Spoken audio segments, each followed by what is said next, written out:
ভরে থাকে যে সেখানে সাধারণ মানুষের যাওয়ার সুযোগ থাকে না। আমি মানুষের সামনে ওয়াদা করেছি যে আমি হাটে ঘাটে নদীতে মাঠে বিলে খালে ঘুরে ঘুরে আজকে মানুষের কথা বুঝে আগামী দিনে আমার নির্বাচন এবং উন্নয়ন পরিকল্পনা আমি তৈরি করেছি। আল্লাহ যদি আমাকে কবুল করেন, মানুষ আমার কাছে যাবে যেমন আমাদের, কেউ সেখানে যে ফিরে আসবে না। আমার ধৈর্য আছে, আমি তাদের কথা শুনতে পারি। আবার আমার প্রয়োজনে আমাকেও মানুষের কাছে আসা লাগবে।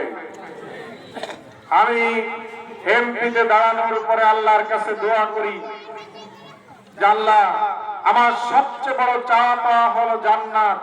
তোমার সন্তুষ্টি অর্জন করে বেহেশতে যেতে চাই।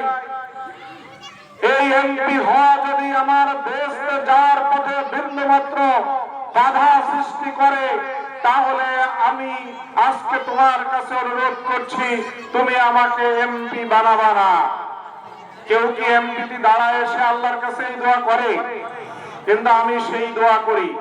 আবার এটাও আল্লাহর কাছে করি, আল্লাহ আপনি যদি আজকে এমপি বানায় জনগণের সেবা করে আমাকে আজকে আপনার সন্তুষ্টি লাভ করে যদি জান্নাতে যাওয়ার পথটা একটু গতিশীল হয়, তাহলে আপনি আমাকে এমপি বানাবেন। আমি সেই কথা যখন আল্লাহর কাছে বলি, এটাই যদি আমার চাওয়া পাওয়া হয়, তাহলে আমাকে এসি রুমের মধ্যে বসে